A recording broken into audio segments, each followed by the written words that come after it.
Programme में एक बार फिर खुशामदीद। फैसल साहब, अब जो गुफ्तगू हम कर रहे थे इंतखाबात के हवाले से, हमने देखा है कि ख़ुद पीटीआई का एक मौक़िफ़ रहा है कि इंतखाबात में धांधली हुई है। फॉर्म 47 के हवाले से आप लोग बात करते हैं, लेकिन अब तो जो कल परसों जो संबड़ियाल में ज़िमनी इंतखाब हुआ है उसमें भी मुस्लिम लीग नून को अक्सरियत हासिल हुई है। तो ये जो पीटीआई नेरेटिव कामयाब होने की बात कर रही है, अवाम साथ होने की बात कर रही है, आपको लगता है कि इसमें हकीकत है, वाकई पीटीआई का नैरेटिव कामयाब है? आपको इलेक्शन रिजल्ट लगता है ठीक? सर, हम तो इलेक्शन कमीशन जो कहेगा वही मानेंगे। इलेक्शन कमीशन ने तो सच्ची बात कभी की नहीं, उन्होंने तो कसम खाई हुई झूठ बोलने की। सर, वो तो आप कानूनदान हैं, आप जान सकते हैं ना। नहीं, कल भी फॉर्म 47 था, आज भी फॉर्म 47 है। आप मुझे छोड़िए, हम तो मुखालिफिन हैं ना। पीपल्स पार्टी क्या कह रही है? हाँ, जो कि उनके इत्तेहादी है, जो इनके इत्तेहादी हैं, जो इनके हमायती हैं। हाँ। आप उनके स्टेटमेंट्स को कहाँ फेंकेंगे? परवेज़ अशरफ साहब, हसन मुर्तज़ा साहब, बाकी तमाम साहिबान, चंद साहब ने की कल ये कहा, प्रेस कॉन्फ्रेंस की। तो पंजाब में पुलिस का इलेक्शन था। पंजाब पुलिस जो है वो हर जगह घुसी हुई थी, बंदे भी उन्होंने हमारे नहीं बैठने दिए। इशू अब बाबर नवाज साहब की बात भी कर रहे हैं, बाबर नवाज साहब की वही बात कर रहे हैं। तो मसला कहाँ है? मसला ये है कि मसला निज़ाम के अंदर है। इलेक्शन कमीशन, जब आपके यहाँ पे जो ज़िम्मेदारान हैं वो बजाय कि अपनी ज़िम्मेदारियाँ अदा करने की उनको सरकमवेंट करेंगे, बैठ के यही ढूंढते रहेंगे कि हम इनको कैसे, पाकिस्तान की ब्यूरोक्रेसी है ना सर, वो सारा दिन ये सोचती रहती है कि हमने इनको ये रूल्स एंड रेगुलेशन इनको वायलेट कैसे करना है। इलेक्शन रिगिंग के लिए नया तरीका बना दिया। इस बार 2 फॉर्म 45 जारी किए गए। एक फॉर्म 45 ये है जिसमें हमारे किसी पोलिंग एजेंट का या उसका अंगूठा निशान दस्तखत ही कोई नहीं है। एक वो है जो सबके पास है, जिस पर रिजल्ट बना है वो है जो पहले से बना हुआ था।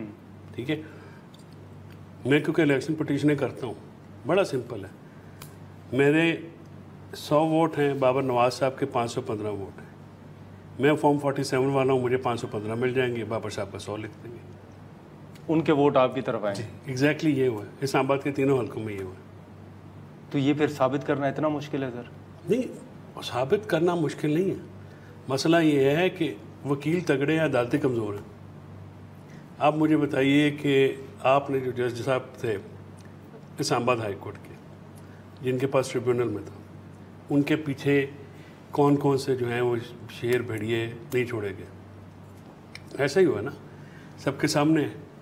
यानी वो शख्स जो एडवोकेट जनरल इस्लामाबाद रहा, वो शख्स जो कि मेंबर पाकिस्तान बार काउंसिल रहा, सारी उम्र वकालत करता रहा, फिर जज हाई कोर्ट हुआ, उसकी डिग्री जो है वो जाके 40 साल बाद निकाल के लाए। कौन निकालता है? और कराची यूनिवर्सिटी का सिंडिकेट की मीटिंग के बगैर। ठीक है, इस किस्म की हरकतें आप फिर जो कोर्ट पैकिंग होगी ट्रिब्यूनल्स में, वो तो फारग है। आप बाबर नवाज साहब अपने चीफ जस्टिस साहब को कहें ना कि ट्रिब्यूनल क्यों नहीं काम करते, इलेक्शन कमीशन को कहें कि आप इलेक्शन ट्रिब्यूनल्स KP के एक्टिव करें, क्यों नहीं करते? वहाँ पे क्या प्रॉब्लम है? देखिए ना, हुकूमत भी इनकी, इलेक्शन कमीशन भी इनका, कमिश्नर भी इनके, कमीशन के मेंबरान भी इनके। हमारे लिए तो वो परसोना ना, हम तो परसोना नॉन ग्रेटा है ना, नापसंदीदा शख्सियात हैं। जो PTI से ताल्लुक़ रखने वाला है वो नापसंदीदा है। तो बाबर साहब, ये जो आपका नैरेटिव है, आप समझते हैं कि ये संबड़ियाल का बाई इलेक्शन हो या अब अगर कहीं इलेक्शन होता है, इवन आपने खुद उमर अयूब साहब का चैलेंज किया हुआ है, तो आप समझते हैं कि नून लीग वाकई जीत जाएगी? अब लोग आपके साथ हैं, जो PTI का नैरेटिव था वो अब कामयाब नहीं है? PTI का नैरेटिव लास्ट टाइम जो इलेक्शन हुआ उसके तमाम मेंबर्स ने वोट किस बात पे लिया? क्या इस बात पे नहीं लिया कि हम इमरान खान को छुड़ा के लेके आएंगे? अब जब लोगों ने देख लिया यार ये तो सारे एंजॉय करने के लिए बैठे हैं, ये तो अपने ओहदे एंजॉय कर रहे हैं, वो आहिस्ता आहिस्ता उनका नैरेटिव ख़त्म हो गया। अब नैरेटिव ये है कि मरीम नवाज़ ने पंजाब में तब्दीली लेके आ गई है। आप वहाँ पे देखें ग्रास रूट लेवल पे कितना काम हो रहा है। इस तरह आप फेडरल में देख लें, हम वेंटिलेटर पे पड़े थे, आज हम अल्लाह के फजल से दोबारा से हमारे 18,000 अरब का हमारे पहुँच गए, ज़खायर पहुँच गए हैं। हम इतनी बड़ी जंग जो हम पे मुसल्लत की गई, हम वो जीत गए हैं। तो हमने दुनिया को लोहा मनवा दिया है। उसके बाद मेरा ख्याल है कि स्पेशली इस जंग के बाद अब आप पब्लिक में चले जाएं, आपको वाज़ेह फ़र्क नज़र आएगा। एक वो वक्त था कि कई जो ऐसी महफ़िल होती थी उसमें ज़िक्र होता था, ज़िक्र खैर होता था बानी PTI का। अब उन महफ़िलों में बैठे तो उधर ज़िक्र होता है, अब फील्ड मार्शल साहब का होता है, अब वहाँ पे शहबाज शरीफ साहब को होता है, अब मरीम नवाज़ को होता है। वो जो स्टूडेंट्स को लैपटॉप दे रही है, जो अभी वहाँ पे सफाई के और पानी के, अगर आप जाके वहाँ पे प्रोजेक्ट्स देखें, आप सड़कों के जाल देखें। हाँ, समडाल पैरिस बन गया, सही बात करते हैं। उधर शीशे की वो 40,000 की लीड का भी आई है। जिम्मेदार जो है वो तो वो तुम्हें बात नहीं, लेकिन सर उनकी 7,000 पर माण जो है वो कणक बिक रही है। ठीक है, ताजर उधर डॉक्टर जो है पूरे पंजाब सर 2200 रुपए पे है। संबड़ियाल में जो है वो आप देखिए, उनको अभी 5-7 अरब का पैकेज दिया गया है। नहीं, लेकिन आप संबड़ियाल शहर में इतनी तब्दीली आई है, आप जाके तो देखें। वो कीता की जो थे, किसान आपसे परेशान है, ताजर आपसे परेशान है, मजदूर आपसे परेशान है, फैसलाबाद की लूमें बंद है, पंजाब की इंडस्ट्री बंद है। आप प्राइवेटाइज कर रहे हैं हॉस्पिटल्स को, आप आउटसोर्स कर रहे हैं एजुकेशन को, आप वो काम कर रहे हैं जो कि पहले तारीख में नहीं हुआ। अपना मरियम बीबी ने कौन सी दूध और शहद की नहरें बहा दी हैं पंजाब में कि सारी दुनिया इनकी गिरविदा हो गई है। नहीं, लेकिन सर उनका एक मौक़िफ़ तो दुरुस्त है ना कि आपने वोट लिए, PTI ने वोट लिए कि खान साहब को रिहा करवाएंगे, लेकिन अभी तक उसमें कोई डेवलपमेंट नहीं। एक वो मेरी बात सुने, PTI क्या करे, फांसी लग जाए। एक पार्लियामेंटेरियन, मुझे ये बताएं नादर गुरमानी साहब, तारीख में कौन से ऐसे पॉलिटिशियंस हैं जिनकी बीवियों को, बच्चियों को रात को सोते हुए मर्द एहलकारों ने जी बेडरूमों से घसीट के, और उन्होंने कहा मुझे दुपट्टा तो लेने देंगे 3 जवान बच्चियों के सामने। ठीक है, क्या ये एक घर में हुआ? क्या ये सारे पार्लियामेंटेरियंस के बिजनेस नहीं बंद हुए? क्या पार्लियामेंटेरियंस को यहाँ पे नहीं पकड़ा गया, उधर थप्पड़ नहीं मारे गए? कहाँ पे ऐसा जुल्म कौन सा जो PTI के साथ नहीं हुआ? लेकिन आप समझते हैं कि यही होते थे हमारे साथ, जब हमारी मरियम नवाज के बेडरूम का दरवाजा तोड़ के घर में है जिसने किया था, आपसे राब्ते थे, आप उसी बाजवा के साथ मिले, आप उसके कदमों में बैठे, आपने उनको वोट दिया एक्सटेंशन, आप उसी के प्रिस्क्रिप्शन पे बाहर गए, आपने उसी को इस्तेमाल करके, उसी के कंधे इस्तेमाल करके बाहर गए, उसी के कंधे इस्तेमाल करके मुल्क में आए। क्या बात करते हैं सर? देखें सर, हुकूमत तो आपकी थी ना। किसकी? प्राइम मिनिस्टर साहब तो खान साहब थे ना। हाँ, प्राइम मिनिस्टर साहब तो अभी भी शहबाज शरीफ साहब, उनकी हुकूमत है। तो आपके वक्त आपकी भी नहीं थी? नहीं, उनकी हुकूमत पिछले 77 सालों में सियासतदानों की नहीं, तो खान साहब के वक्त में बाजवा साहब की हुकूमत? बिल्कुल, बाजवा साहब की हुकूमत थी, वो चला रहे थे हुकूमत। चला रहे थे, वो अभी चलाते हैं। अभी ये खुद चल रहे हैं, ये खुद चल रहे हैं गुरमानी साहब। सर, इन पे तो आप तनकीद करते हैं ना, लेकिन खान साहब के होते हुए अगर बाजवा साहब हुकूमत चला रहे हैं तो फिर उस वक्त सियासी स्पेस थी, जिस तरह से इन्होंने सबमिट किया ना सियासी स्पेस, हाँ, बिल्कुल ही लम्बा पड़ गया। लेकिन अब ये जंग के बाद आप समझते हैं कि बाबर साहब का मौक़िफ़ दुरुस्त है कि अब मकबूलियत खान साहब की कम हुई है PTI? देखिए, यही गलत असेसमेंट है, यही गलत असेसमेंट है। पीपल्स पार्टी के बयान को आप डिस्कस नहीं कर रहे, मैं अंडर कवर नहीं जाने दूंगा। आप वो जो प्रेस कॉन्फ्रेंस हुई है, हाँ, कल हमने ठीक है, कल आप सबने सुनी है, हाँ, वो हमारे तो नहीं है, वो इनके मायती हैं। ठीक है, इनके तो अपने घरों से आवाज़ें आना शुरू हो गई हैं कि फॉर्म 47 है, बदमाशी की है, ये किया, वो किया। आप मुझे ये बताएं कि संबड़ियाल इलेक्शन, अगर आप उसको कहते हैं, इस मुल्क में इलेक्शन रिजल्ट्स जो है वो रह गए कोई इंडिकेटर, जहाँ पे वोट चोरी करना, जहाँ पे डब्बे बदलना, जहाँ पे फॉर्म 47 लाना, या इलेक्शन रिगिंग एक न्यू नॉर्मल है? ये इलेक्शन का तो प्रोसेस ही फारग हो गया।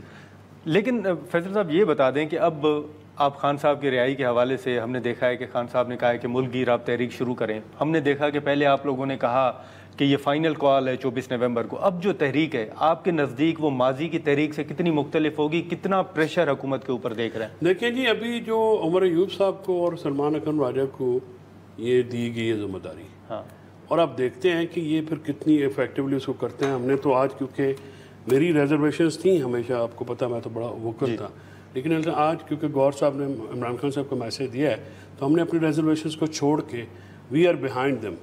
अब वो वहाँ पे क्या करते हैं, क्या उनका आजकल प्रोग्राम आ जाएगा पंजाब का, KP का, ज़ाहिर है उन्होंने ही अब बताना है ना कि क्या करना है, किस तरह से वो मामलात करते हैं। अगर वो अपने अपने हलकों में जाएंगे, बिल्डअप करेंगे, रैलियाँ निकालेंगे, कारकुनान के आगे लगेंगे। देखिए ना, कारकुनान को लीड फ्रॉम द फ्रंट करना पड़ता है। आप ये नहीं कर सकते कि आप वीडियो बना के खुद गायब हो जाए। इस बार लीडरशिप को आना पड़ेगा।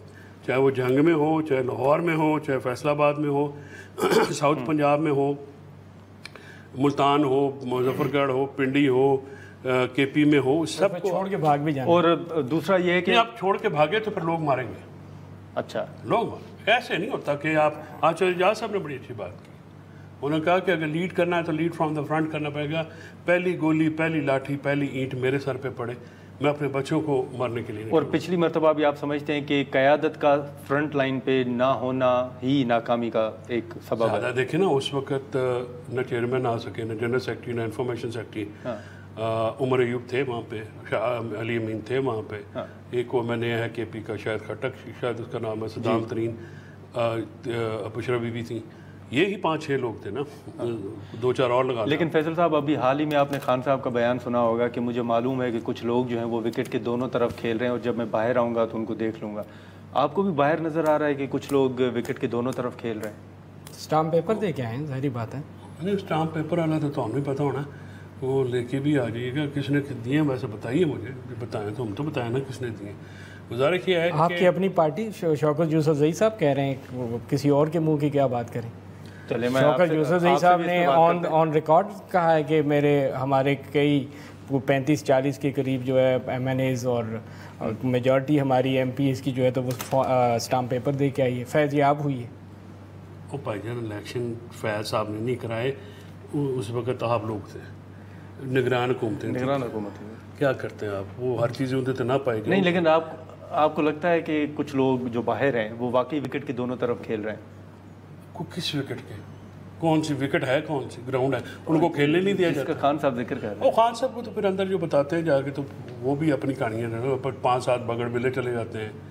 फिर कुछ गलत रीडिंग है, जो बहनें हैं उनकी भी रीडिंग को एक्यूरेट नहीं होती, कुछ जो हैं वो साथ। वहाँ पे तो टोटल काम पता क्या होता है, वो जो जाते हैं। अच्छा, ये सारे वकील खुद पार्लियामेंट में इमरान खान साहब अंदर हैं। खैर एनीवेज, अभी मैं बात नहीं करूँगा तफरीक की। वो फिर कहते हैं कि ये बड़ा यही तो शायद खान साहब बात कर रहे हैं। नहीं, तो बात यह है कि वो तो क़यादत की बात कर रहे होंगे ना, कि क़यादत दोनों तरफ खेल। लेकिन फैसल साहब, आप एक मुख्तसर सा जवाब दीजिएगा, आपकी नज़र में हल क्या है, कैसे आगे बढ़ सकते हैं? देखिए सर, मेरी नज़र में कल भी हल ये था और आज भी हल, और कल भी यही होगा, सियासी लोगों से बात करनी पड़ेगी, उसके अलावा कोई हल नहीं। तो ये जो मौक़िफ़ है कि सियासी लोगों के पास इख्तियार नहीं है, मैं नहीं समझता कि ठीक है, मौक़िफ़ ठीक है, मौक़िफ़ में गलती नहीं है, लेकिन भी सियासी लोगों से। लेकिन बाबर साहब, अब ये जो आप बात कर रहे थे, ये आपने MPs का जिक्र किया, लेकिन MNAs के हवाले से भी बात होती है कि शायद हुकूमत के साथ मिले हुए। शेर अफजल मरवत साहब का बयान भी आपके सामने है कि कुछ लोग हुकूमत के साथ राब्ते में। क्या MPs के अलावा आप समझते हैं कि MNAs भी आपके साथ राब्ते में? शौकत यूसुफ जई साहब ने सबका खुल के बता दिया ना, इनकी पार्टी के वो स्पोक्स पर्सन रहे हैं, अभी भी शायद किसी ओहदे पे हैं, और उन्होंने क्लियरली आके कहा, उन्होंने कहा कि जी मैं भी जीत जाता रात को अगर मैं भी स्टाम्प पेपर दे देता। तो ये तो फैक्ट्स एंड फिगर्स हैं जो इनकी अपनी जमात बता रही है। और तो ये भी कहते हैं इमरान खान नेक आदमी है, इमरान खान को बाहर निकालो, उसकी सारी बातें माने ना। जो वो कहते हैं शौकत जई, एक बात थोड़ी। देखिए, वो तो कोर्ट्स ने निकालना है, वो ना शहबाज शरीफ साहब निकाल सकते हैं और ना कोई और निकाल सकता है। निकलेंगे तो वो थ्रू कोर्ट्स ही, और वो जब तक शहबाज साहब के साथ बैठने पे एग्री नहीं होंगे, वो जब देखें वो प्राइम मिनिस्टर थे वो तब भी नहीं बैठते थे, और अब जब वो अंदर हैं तो वो तब भी नहीं बैठते। वो बैठने अब तो वो कह रहे हैं ना कि हुकूमत उनको पेरोल पर ले आए तो वो बैठ जाएंगे। पेरोल, हाँ, वो पेरोल पे ज़्यादा ले आ जाएंगे पैरोल की बजाय। चलो तुसी मुको सी ਤੁਹਾਨੂੰ पैसे भी दे दो, तुसी मुको सी ਤੁਹਾਨੂੰ पैसे भी दे दो। आप कौन से पेरोल की बात कर रहे हैं? नहीं, वो होता है पेरोल या पेरोल, वो जो पेरोल होता है वो तो और चीज़ होती है ना। तो बाबर साहब ने कहा कि हम पेरोल पे भी तैयार हैं, तो मैं नहीं, हम तैयार नहीं है। मैंने कहा वो पेरोल, आप साडा बाबा कटो बाहर, तुसी साडा काट बाहर कटो। चलिए, ये वाला इख्तियार तो हुकूमत के पास है ना कि इनकी ये बात मानी जा सकती है। भाई, जब ये देखें कि नवाज शरीफ साहब बंद थे, उस वक्त वो प्राइम मिनिस्टर थे, हमारे तो AC तक उतारने की बातें हो रही थी, हमें तो क्या तकलीफें नहीं दी गई। मतलब कई चीज़ें ऐसी हैं, मेरी अपनी ज़ात के साथ चीज़ें गुजरी हैं। मैंने जेल में कितने दिन है पता वो, लेकिन मुझे इतना पता है कि भेजा खान साहब ने था उनको बाहर 120 दिन, 60 दिन, 1 दिन, 90 दिन। और हमजा साहब तो अपने करतूतों की वजह से ज़्यादा लंबे है ना, और हमजा के साथ तो इनकी पार्टी ने भी जाती की। जेल में वो रहा है, CM कोई और लगी। सर लेकिन मरियम साहिबा थी, फरियाल तालपुर साहिबा आपके दौर में गई। कितनी देर रही तो कन्विक्ट थी ना, तो वो नैब से कॉन्विक्ट थे। तो फिर आप फिर चली गई, फिर एकदम बेल हो गई, एकदम अंगूठे लग गए, एकदम वोट को की बजाय बूट को इज्जत हो गई, वोट की इज्जत पीछे चली। वो तो फिर इज्जत इन्होंने दी कि शौकत खानम के टेस्टों के मुताबिक कहा गया कि मियां साहब की शौकत खानम के नहीं थे, उनके डॉक्टर्स थे, उनके मिनिस्टर्स रो रहे थे। तो इसका मतलब बूट वहां से चाटे गया और उन्होंने कहा कि यार इसको ले जाओ। चलें ठीक है, बाबर साहब आपका, फैसल साहब आपका बहुत शुक्रिया। नाज़रीन, गुफ्तगू आपने, हम यहाँ पर एक शॉर्ट ब्रेक लेते हैं और ब्रेक के बाद कुछ दीगर इशूज़ हैं उन पर हम गुफ्तगू करते हैं।